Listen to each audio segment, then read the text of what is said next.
So, hello everybody, welcome. My name is Michael Gutierrez. I am the Administrative Manager of Teacher Education here at Longy School of Music.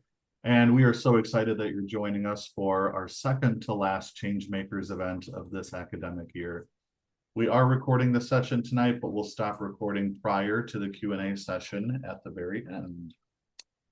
Tonight, we have Melissa Abramo joining us for her session entitled Gifted and Twice Exceptional Learners in the Music Classroom, Strategies for Accommodation and Differentiation for Music Educators. Dr. Melissa Natale Abramo is a music educator and department chairperson for the Fine and Practical Arts at North Salem Middle School and High School in North Salem, New York. Dr. Abramo holds degrees from Teachers College, Columbia University, Northwestern University, and SUNY Potsdam/Crane School of Music. Her dissertation investigated the construction of instrumental music teacher identity from a post-structural perspective. She has presented at various conferences, including the American Educational Research Association, the International Society for the Philosophy of Music Education, and Establishing Identity, LGBT Issues in Music Education, and published in the Bulletin for the Council of Research in Music Education and Diverse Methodologies in the Study of Music Teaching and Learning. Tonight's workshop will last about 30 minutes, and then we'll have some time afterwards for a Q&A about our facilitator's work, and at which point you can ask any questions that you like or any questions about Longy specifically. I'd be happy to help you with that. So without further ado, I will present it over to you, Melissa. Welcome and thanks for being here tonight. Thank We're you for great. that. Take it away. All good. So thank you, Michael, for the introduction. And I am very happy to be here. And I'm excited to talk about this topic. This is a newer topic in my career. I've been teaching for 27 years, and I came upon this topic it just evolved as part of my career. That it's one of those things where when you start your career, you can't quite imagine where you'll be 25 years from now. And my career, I had the wonderful opportunity to have it evolve in various ways, and this is one of the topics and one of the teaching contexts that I came upon. So very briefly, I did start out as a music educator, and I come to this topic from three lenses. So starting out as a music educator, instrumental focus, I taught band for years, elementary all the way through secondary, and eventually also taught secondary general music, music technology. So just a whole host of music type classes, and then became department chair at one point. And during that time, I was also doing my graduate research, and I was always interested in creative thinking. And my district at the time had a broader district initiative related to creative thinking, critical and creative thinking, very common at the time, 21st century skills, that type of thing. And so I did a lot of work with the then gifted and talented teacher enrichment specialist, which we were lucky enough to have at our school. And then her career took her on a different path, and I was then asked to take over that part of the program. So my teaching role right now is half my load is teaching music courses, and the other half is running a middle school gifted and talented program. And at the time, this has been about 8 years or so. At the time, I did go back to school after my doctorate to get a certificate, to get the credential for the certification at the University of Connecticut. So I do have a certificate in gifted and talented education and talent development. And then also somewhere in there, I had two children, and my oldest son. So coming from the perspective of a parent, I have a twice exceptional child. So a child who is musically gifted in this case, and also has a diagnosis. So I came to this from a variety of perspectives and later in my career. And tonight I'm going to briefly, this is a quick overview, but I think it's important that I define what I mean by a gifted and twice exceptional learner. There are many misconceptions around this population of students. And for me, the approach that I take is that tuning into who they are as like any other population of students that we have with unique qualities. But I have found by tuning into them and meeting their needs, just as try to meet all of our students' needs, have really changed me as an educator. So I want to describe what these students are actually going to look like in the classroom. My presentation tonight is very much a practitioner oriented presentation. these students are going to be among our students in the classroom, and what do we do to accommodate them, just like we try to accommodate everybody. I will touch on issues of equity in gifted education because it can be a hot topic. There is lots of discussion around issues of equity, and often gifted education comes into play. Recently, in the New York City mayoral election, it came up with New York City's kindergarten gifted education plan. So I'm just going to briefly touch on that and then really look at the pedagogical practices that arise out of this type of this field in education. And also for us as music educators, what does that look like in our music classrooms? What's a musically gifted student look like, or twice exceptional student? And I will do that through stories of two of my students. I have many stories, but I picked two. Um, and then also share some just connections, how to connect and get resources as an educator, if you need it. And so, very briefly, this is a very brief definition. We'll get a little more in depth, but gifted learners, the way it's defined by the field of gifted education, of which there is a field, um, is often that these students demonstrate an above average academic or intellectual ability, whether it's a generalized ability or in a content like music or math or something like that. And most of the time, if there's a formal identification process, this is done through some standardized test, although that's been trying to expand even within those tests to be more equitable. And there's an element to these students where they display curiosity or critical, creative thinking behavior, out of the box thinking, novel ideas, unique ways of solving problems, unique ways of engaging with music. Again, as always with these definitions, in comparison with their peers. So there is a difference in the way that they process information or create music, for example, in comparison with typical peers of their age. They also have a lot of dispositional characteristics. There's an intensity about these students, which could come in various forms that we'll talk about. And in general, gifted education is not mandated in most states.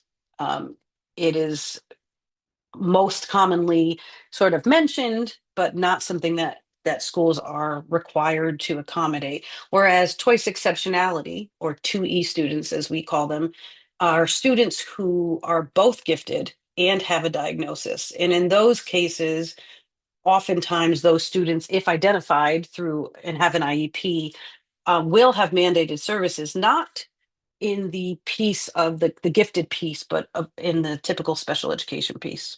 So that's what I mean by gifted learners and twice exceptional students. There is a big increase in students being identified as twice exceptional as stigmas have sort of lessened around special education and mental health diagnoses as well. So when identifying a gifted learner, whether there's a formal system in your school or not, and oftentimes there's not in the United States as well, in particular, historically it emerged mostly out of IQ tests, which is a very narrow perspective. And so over the past several decades, the research and the education research around these students has evolved to expand more comprehensive definitions. And I come from the philosophy of Joseph Renzulli out of UConn, which he was sort of at the forefront of this. He looks at gifted behaviors. So rather than a student that had a high IQ, he's looking at behaviors that students demonstrate this above average ability compared to their peers in terms of processing and learning information.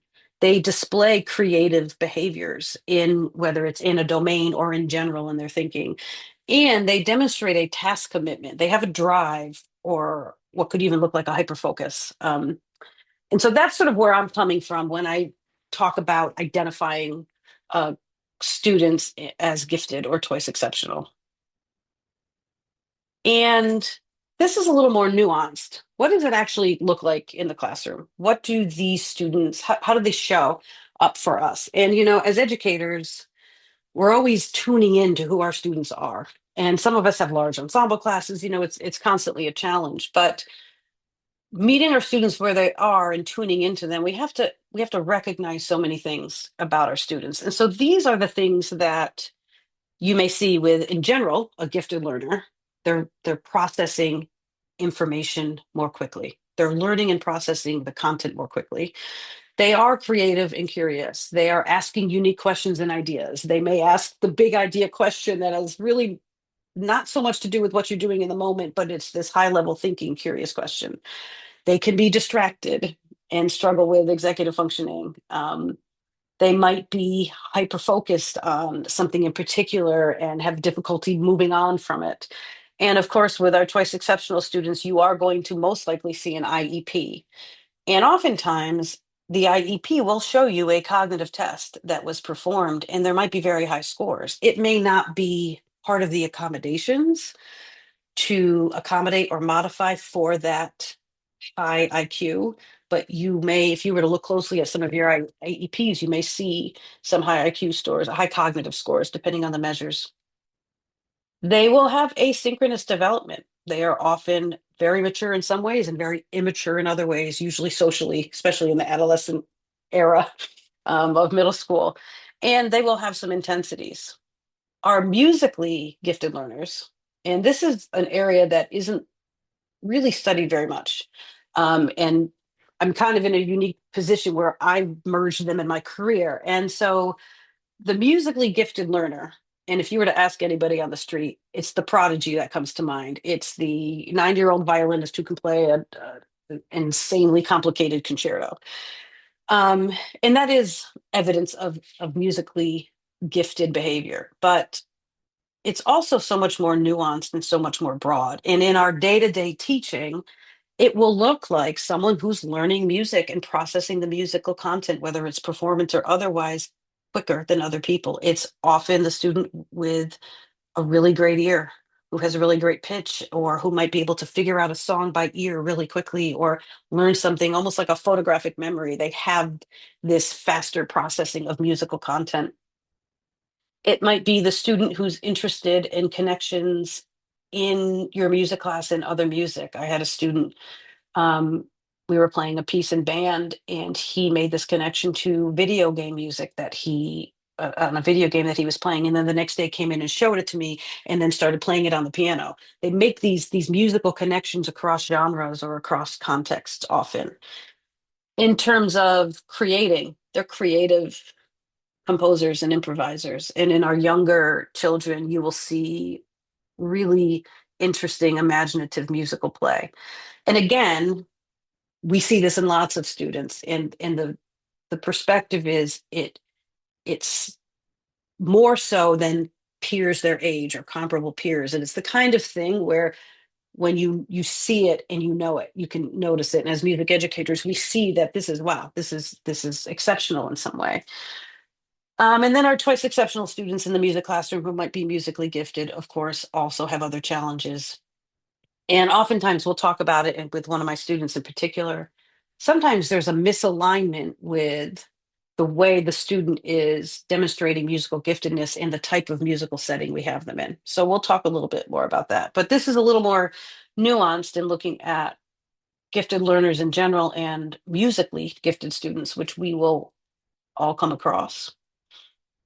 Really briefly here, there are a lot of misconceptions around gifted students. And it's the kind of thing where I can't talk about how they are without talking about what they're not, because there are so many people who would assume, and I myself was one of these people until I sort of came upon it myself, that the gifted learners are your top performing students in school and have the traditional academic success with high grades and, the valedictorian per se. That gifted learners are well adjusted socially. They're mature for their age. They're mini adults in a way. Um, and a lot of people assume that they have fewer challenges. They'll be fine on their own. A lot of educators often think, oh, well, they're smart. They'll be fine on their own. When in fact, the students who are gifted in the way that I've approached it, in the way that a lot of educational researchers have approached it, they do not necessarily do school well. They often their dispositions don't necessarily line up with a lot of the compliance we expect in schools.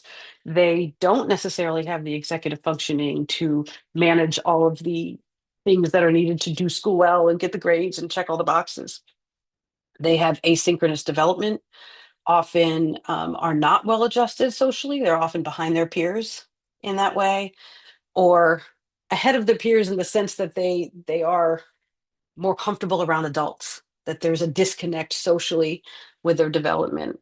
And they often experience a variety of intensities, whether it's emotional intensity, an intensity of drive, really strong opinions. There's things about them that don't often gel easily with doing school well. And so those are just some of the myths to sort of give you more of that full perspective.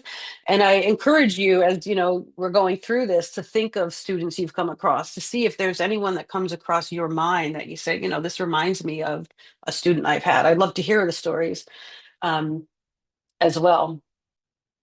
And this is, I published an article in Music Educators Journal about this topic. And we included this chart because oftentimes the traits and the behaviors of gifted learners, whether they're musically or just otherwise, math, whatever it is, they can be seen as positive and wonderful, and they can also sometimes be perceived as negative or difficult in the classroom. And it's interesting to think about that juxtaposition, because sometimes, depending on the setting, it reveals itself in a positive way. In other ways, it's a challenge. So, for example, a gifted child, a gifted learner, is probably very imaginative. And in a classroom, that may look like daydreaming. They may be very imaginative and interested, and it may be something that's completely different in their head, or something that happened in class that took them to another place of curiosity, and they're not really present with what we're doing. They may demonstrate often big thinking, big ideas, really interesting questions, and that can be amazing, and it could take the class into a different direction, and it could be, um, adding to deep discussion. It could also present itself as a student who asks too many questions at the wrong time, and sort of you're the teacher trying to not derail your goal for the bigger class, but you also have the student with an intense curiosity. And so this chart, I don't have to go through all of it per se, but it just shows you that there's a nuance here about the way these dispositions reveal themselves in different classrooms with different teachers and different settings. Another one that's interesting to note is that they do have an intensity about them, an intense curiosity, oftentimes strong opinions.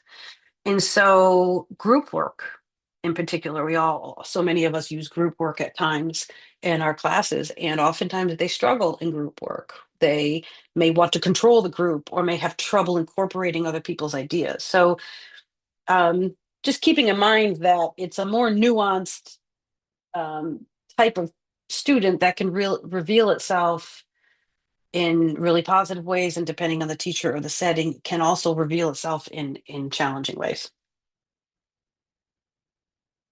And before we get to the pedagogy and the sort of teaching that, I think really enriches the way we teach all of our students coming out of this kind of work, I have to touch on the issue of equity, because, it's a concern often in the world of gifted education. And in the obvious way that it's elitist, right, that we're taking some students and raising them to a superior level, which is problematic. And, a lot of people think, well, everyone has gifts, so either everyone is gifted or therefore no one's gifted, that this is a label that elevates and privileges certain students. And there is a ton of research in the world of gifted education, just like all areas of education, around issues of equity. And so, um, that field is also looking at all of the biases and, inequities that exist. But my position on it, and just to kind of be more clear and sort of bring it down to the gifted learner, because we're talking about gifted learners K-12 right now, is that they have an advanced ability and potential to process knowledge at a depth and a speed greater than their peers. There's a bit of a disconnect there. And similar to special education, I see it personally as part of this spectrum of special education, that they need a certain type of modification or enrichment of the curriculum to meet them where they are, just like we're trying to meet all of our students where they are to the best of our ability, right?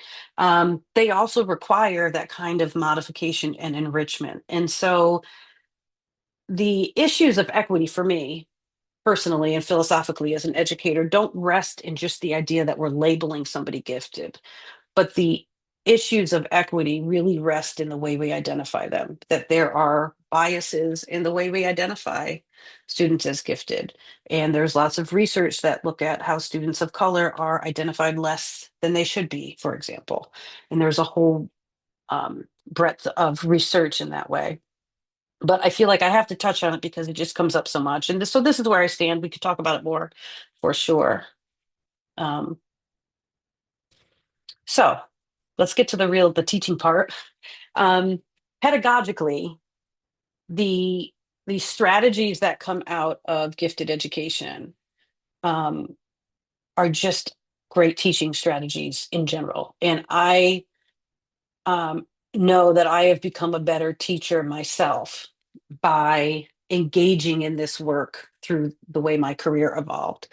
But for the most part, the main way that as music educators we can meet the needs of these learners is through differentiation. And we talk about differentiated instruction, right, in education in general. And a lot of that work came out of the pedagogues from the field of gifted education. And for me, I like to focus on content. So, as music educators, differentiating the musical content that we teach for these students. And I'll give you some examples with my stories in a minute.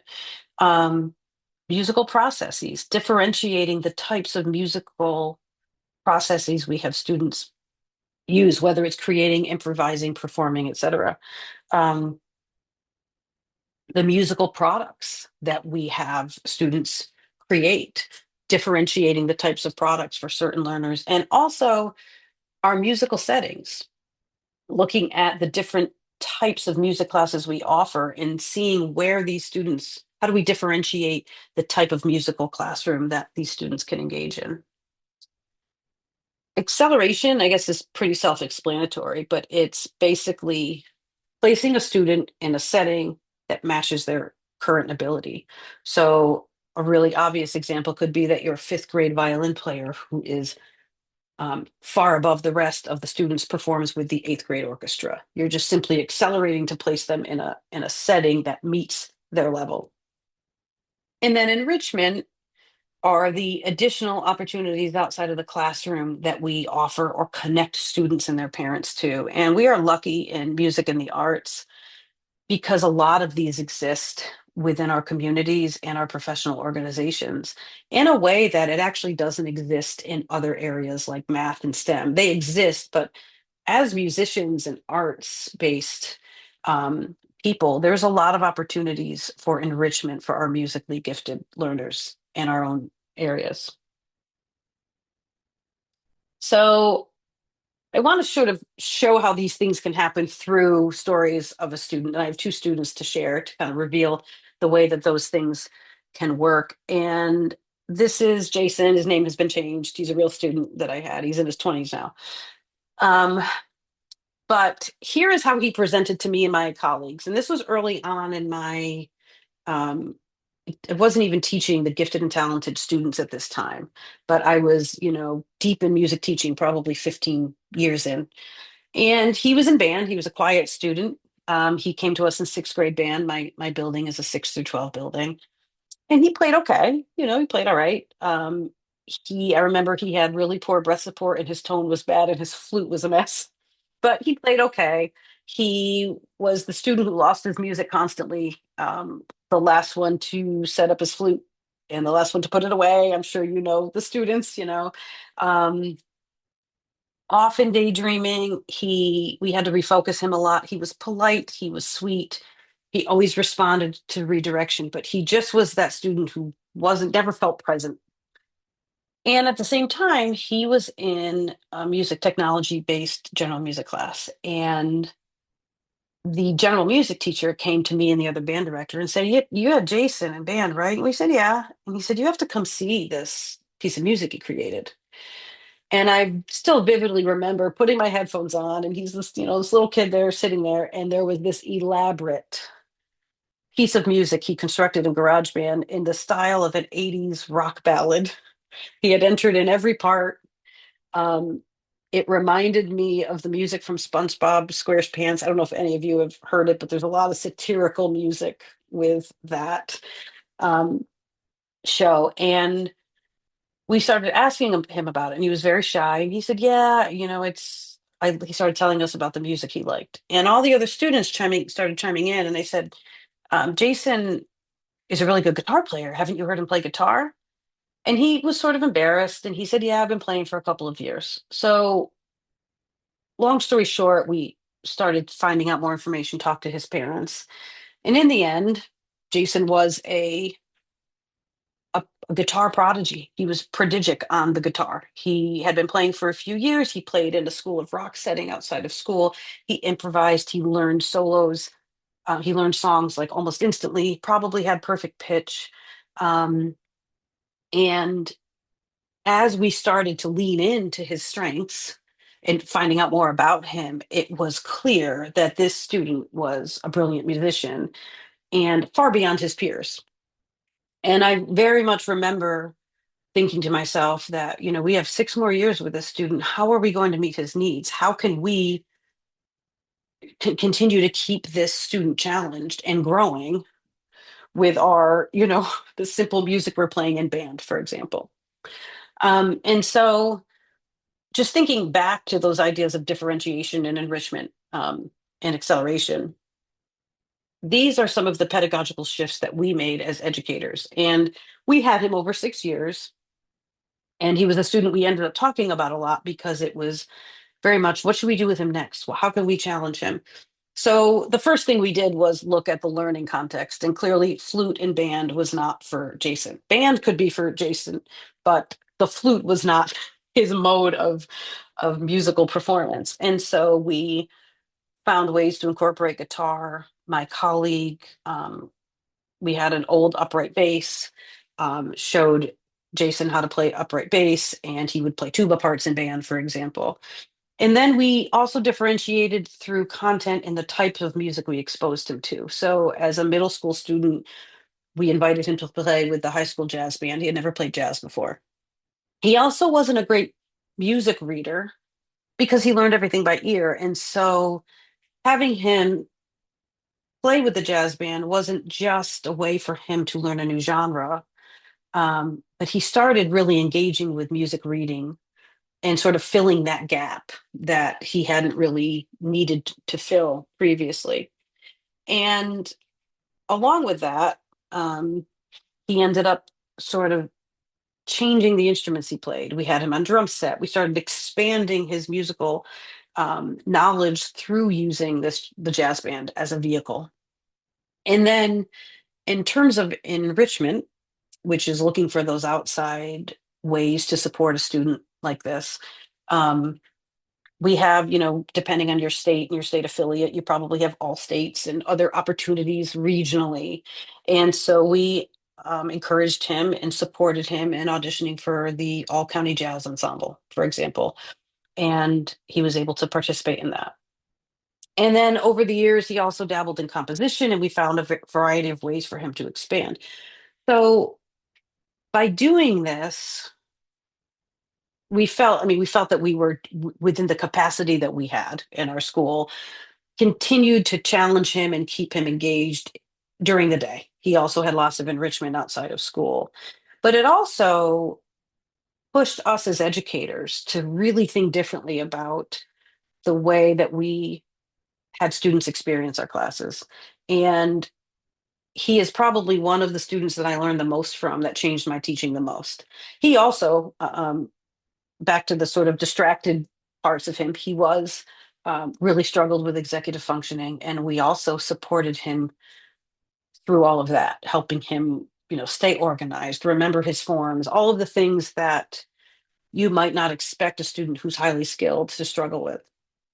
But that's the story of Jason, and I think it's a great way to illustrate what a musically gifted learner could look that comes across our classrooms, and the ways in which we can lean in to try to accommodate and modify and keep that student challenged.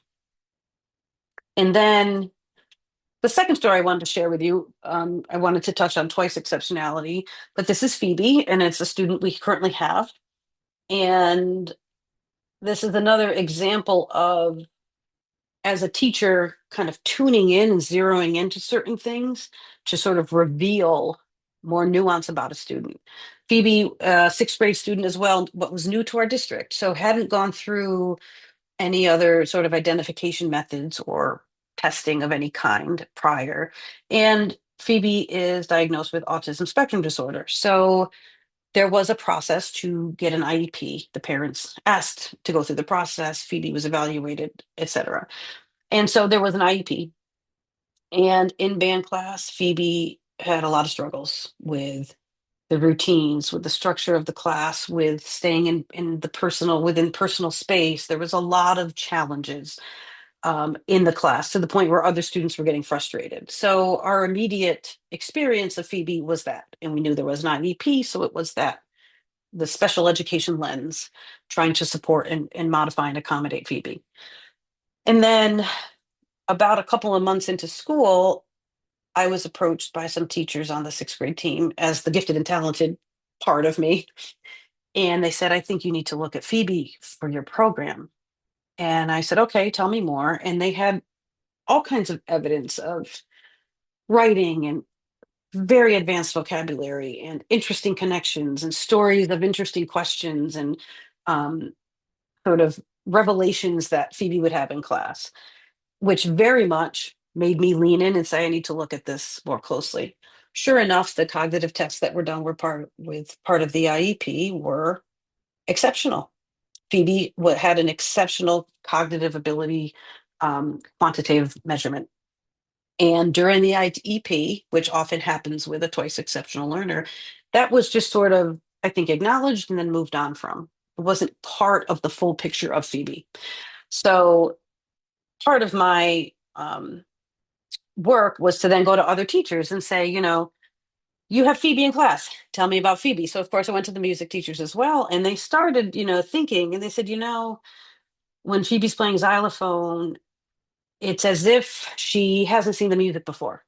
So we're often having to repeat our directions to try to tell her. But then all of a sudden, if you make a connection with a certain pattern, all of a sudden it's like it clicks and then she'll play the whole thing perfectly.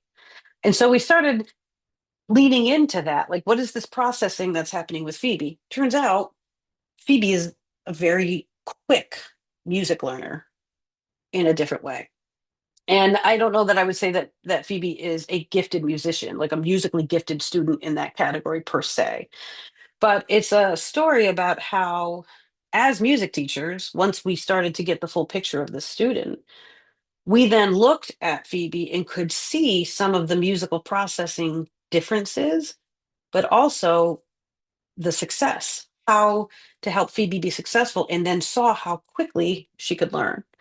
And so the pedagogical shifts in this case really mirror what we do with special education students. A lot of it was modifications in the classroom, but it was also opening our perspectives to be able to recognize the strengths and the other piece of Phoebe as a learner. So as I talk about these two, I guess, case studies, you could say, they're real examples of students. I think the most important thing for me to convey is that, like any other type of student that we teach, we are always trying to differentiate, get to know our students, and meet them where we are. This is an often overlooked or misunderstood type of learner that comes into our classroom. And in my experience, um, understanding them more and understanding the ways in which we can accommodate students in that type of a category changed me as a teacher. It made me a better teacher. Many of the things that I learned by leaning into working with students like this was better for the entire class, better for my program in general. And so um, I encourage you to just think of it broadly in that way and use it as a way to continue to fine tune your engagement with students and the things that you notice and how you respond to them. And then finally, just briefly, but I wanted to touch on the fact that Like as with any students, connecting to resources to better understand how to help any of our students is important. And in the case of students that may fit into this category that you come across, leaning on your colleagues, if there is an enrichment specialist or a gifted and talented teacher, it's not that common, but if there is, that's your person clearly to talk to. But teachers of the student, your special educators are amazing at modifications of all kinds, leaning into the parents and finding out more about the strengths or how these students present themselves at home. And also, as I talked about, just connecting and often connecting parents to the various enrichment opportunities that we have in our field and our local organizations for music and art can be very helpful in accommodating and enriching the music education of these types of students. And then on the other side of the slide are just some of the places that you could go to if you really wanted to dive more into research or strategies for gifted learners. So the National Association of Gifted Children is the NAFME of gifted education, and there are some that support twice exceptional learners. Real 2E is fantastic. Social emotional needs of gifted, and a wide field of academic articles and research, of course, available as well. And so, often we are in our silos as music educators. We may be the only music teacher in a building or two. And so connecting out whenever we're looking to enhance our practice, I think is important. So that's just some of the ways. And I, of course, if you ever wanted to email me for any reason, I have lots of resources I could share or point you in the direction of certain topics related to gifted or twice exceptional students. And really, that's it. That's sort of my overview. And just thank you for coming. I know we're going to have a Q&A, but just thank you for taking some time out of your evening in the middle of the week, which I know is hard. We're all very busy, but please feel free to reach out to me. I also have a Longy email as well. I facilitate courses for Longy. But anytime, reach out, and I'm happy to talk more about you, hear your stories, answer any questions. Thank you, Melissa. I really appreciate it. So let's have a virtual round of applause for Melissa. Thank you so much for sharing all of that information with us. It's very, very in-depth and intriguing work. Very, very needed too. So as we go on, as I mentioned, I will stop sharing here, or rather stop recording. Yeah, there's my Longy email. If you have any questions, yeah, here we go. If you have any questions for Melissa or any of us at Longy, we'd be happy to get in touch with you. Our contact info is there. We will go ahead and stop the recording and open it up to the Q&A session.